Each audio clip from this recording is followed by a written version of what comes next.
자, 이번에는 고려의 중앙 정치 조직에 대해서 알아보도록 하겠습니다. 고려는 중앙 정치 조직이 상당히 복잡해요. 나중에 조선시대를 배워보면 조선시대는 좀 단순한 편인데 고려는 좀 복잡합니다.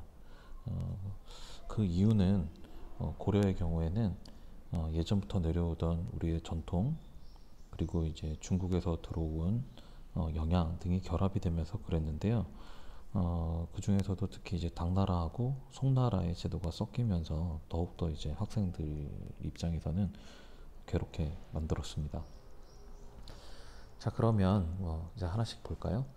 고려의 중앙 정치 조직은요, 성종 때 마련한 이성육부 제도를 토대로 합니다. 그래서 고려의 중앙 정치 조직 그러면은 이성육부를 얘기합니다. 자, 이성육부는 당나라의 제도를 받아들인 내용입니다. 예, 당나라에서는 그 정치 제도를 삼성육부로 이야기를 했었어요. 근데 이제 삼성육부가 우리나라에 들어오면서 이제 삼성이 이제 이성으로 바뀌게 된 거고요. 육부는 그 육부 체제를 유지를 합니다. 여기서의 삼성은 지금 여기 보시면 이성 해가지고서 중서성, 중서문화성 이렇게 돼 있는데 당나라에서는 중서성과 문화성이 이렇게 분리가 돼 있었습니다. 그리고 이제 상서성이 있었고요. 그래서 총 3개의 성이 있었는데 이걸 우리나라 방식으로 받아들이면서 이성육부 이렇게 받아들인 겁니다.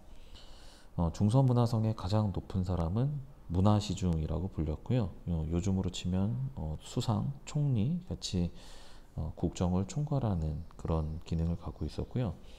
이 중서문화성은 문화시중 혼자만 있었던 건 아닙니다.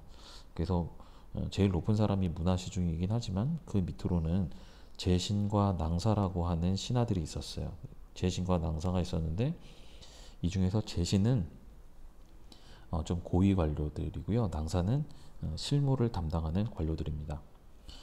그리고 상서성은 상서성 밑에 육부인 이병호 형예부에 6개의 부서가 있습니다. 그래서 2부부터 시작을 해서 보면은 2부의 경우에는 관리들의 인사를 그리고 병부는 지금으로 치면 국방부 생각하시면 되고요. 호부의 경우에는 지금으로 치면 재정경제부 그래서 이제 돈을 책임지는 곳이고 형부는 지금으로 치면은 법을 책임지는 법무부 같은 역할입니다. 그리고 이제 예부의 경우에는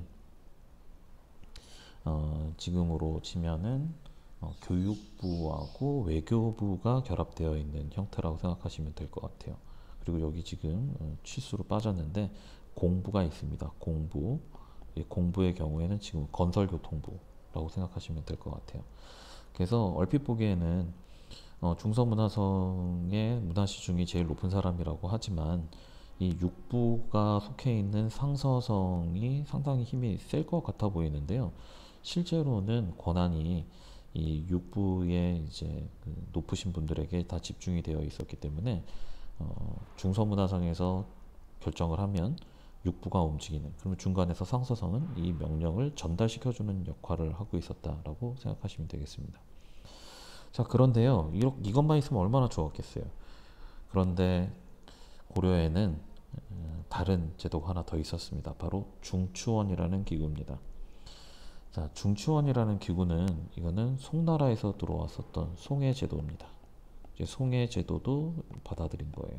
그래서 송해제도도 받아들여서 군사 기밀과 왕명의 출납을 담당하는 기구로서 중추원이 존재했습니다. 군사 기밀 그러면 요즘으로 치면 국가정보원 같은 그런 느낌을 주는 그런 기관이겠죠. 왕명의 출납을 담당했다라고 하는 거는 이제 왕의 비서 역할을 하는 그러니까 지금으로 치면 청와대 비서실 같은 느낌 거기다가 추가로 어, 그,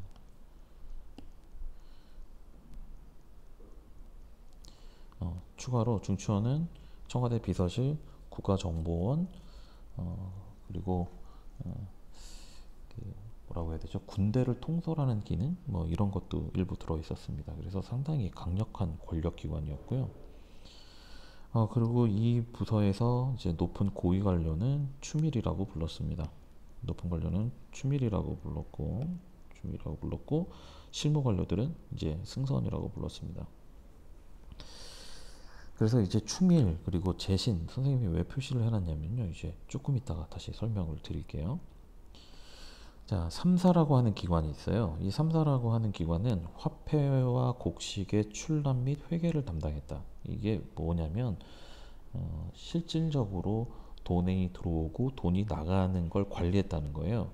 그런데 우리 여기서 호부가 선생님이 뭐라 그랬냐면 돈을 관리하는 곳이라 그랬거든요. 그러면 여기는 그러면 3사하고 호부는 뭐가 차이가 있느냐? 여기서 호부의 경우에는 돈을 쓰는 돈을 쓰는 계획을 세우는 곳, 그러니까 좀 고차원적인 그런 돈을 다루는 곳이라면 3사는 직접적으로 돈이 들어오고 나가는 걸 담당합니다. 그래서 이런 것까지 뭐 알아야 되나 싶긴 하시겠지만 나중에 3사라는 기구가 조선에도 있어요. 조선에도 3사가 있는데 조선의 3사의 경우에는 그냥 참고로 그냥 알아두세요. 조선의 3사의 경우에는 언론기관이라 그래서 관리들의 그런 비리라던가 뭐 이런 거를 감독하던 그런 기구가 있는데 조선의 3사와 고려의 3사는 글자만 같이 전혀 담당하는 일이 다릅니다. 자, 그리고 이제 어사대라고 하는 기관이 있어요. 우리 어사 그러면 암행어사 출도요라고 할 때 하는 그 어사 생각나시면 뭐 대충 맞는다고 생각하시면 됩니다. 맡은 일은 관리들의 비리를 감찰하는 기관입니다. 관리들의 비리를 감찰합니다. 자, 그런데 그 고려의 중앙 정치 조직을 보면 이게 또 서로 막 이렇게 크로스 되듯이 막 만나고 막 이럽니다. 그래서 지금 대간이라는 기구가 나왔는데 여기 보시면 어사대 바로 위에 있죠. 그리고 중서문화성의 낭사 지금 여기 있습니다. 여기 있는 바로 이 낭사입니다. 요 낭사 이 둘이 대간이라는 기능을 수행을 합니다. 그래서 간쟁, 봉박, 서경권 뭐 이렇게 해서 지금 여기서 나온 조선의 3사와 하는 일이 이제 비슷하다 이렇게 돼 있죠. 여기서의 뭐 간쟁, 봉박, 서경권이라고 하면은 모두 다 견제한다고 생각하시면 돼요.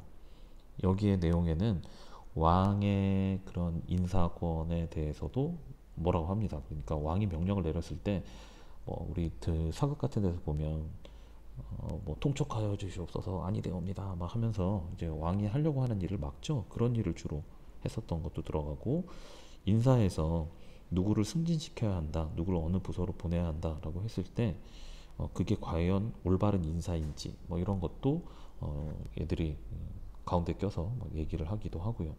그래서 참 당시 사람들을 기준으로 봐서는 참 귀찮았을 거예요. 뭐 하려고 할 때마다 끼어들어서 못하게 막고 하니까요. 근데 그 기능이 조선의 3사에도 있었다는 겁니다. 그래서 정치 운영의 견제와 균형을 도모한다. 주로 젊은 사람들입니다. 아무래도 좀 젊은 사람들이 비판적인 경우가 많죠. 자, 그 다음으로 등장하는 건 도병마사와 식목도감인데, 자, 이것도 보시면 재신과 추밀이 참여해서 국가의 중요한 일을 결정하는 것입니다. 재신은 어디서 왔어요? 여기서 왔습니다. 재신은 여기서 이렇게 왔고요. 추밀은 어디서 왔어요? 여기서 이렇게 왔습니다. 복잡하죠? 그래서 중서문화성의 높은 관료들인 재신과 그리고 중추원의 높은 관료들인 추밀이 만나서 이곳에서 국가의 중요한 정책을 결정하는 회의를 한 거예요. 이거는 고려에서 만든 제도입니다. 이거는 고려의 제도예요. 제도죠. 그러면 여기서 보시면 당나라 거 있고 송나라 거 있고 고려 거 있고 복잡할 수밖에 없습니다. 자, 그래서 먼저 도병마사부터 살펴보시면 도병마사의 경우에는 국방 문제를 담당을 합니다. 여기다가 플러스 외교도 여기에서 합니다. 그러니까 나라 바깥의 일을 할 때는 도병마사에서.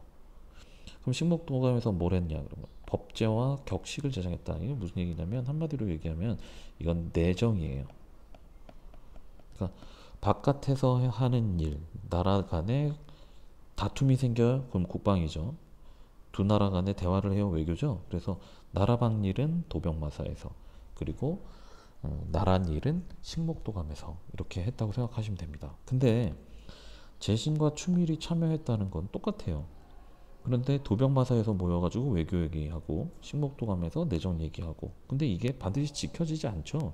어차피 같은 사람들이 모였는데 오늘은 그냥 외교 얘기를 하더라도 갑자기 외교 얘기 끝에 뭐 내정 얘기가 나올 수도 있는 거죠. 반대로 내정 얘기하다가 뭐 국방과 연결될 수도 있거든요. 그래서 나중에 되면 이 도병마사 식목도감이 다 합해져 가지고 도평이사사 도평이사사라는 이름의 그런 조직으로 후반이 되면 바뀌게 됩니다. 이거는 그냥 참고만 해두시면 지금은 될 것 같아요. 자, 이렇게 중앙 정치 조직에 대한 이야기 살펴봤고요. 예, 다음은 지방 정치 조직에 대해서 알아보도록 하겠습니다.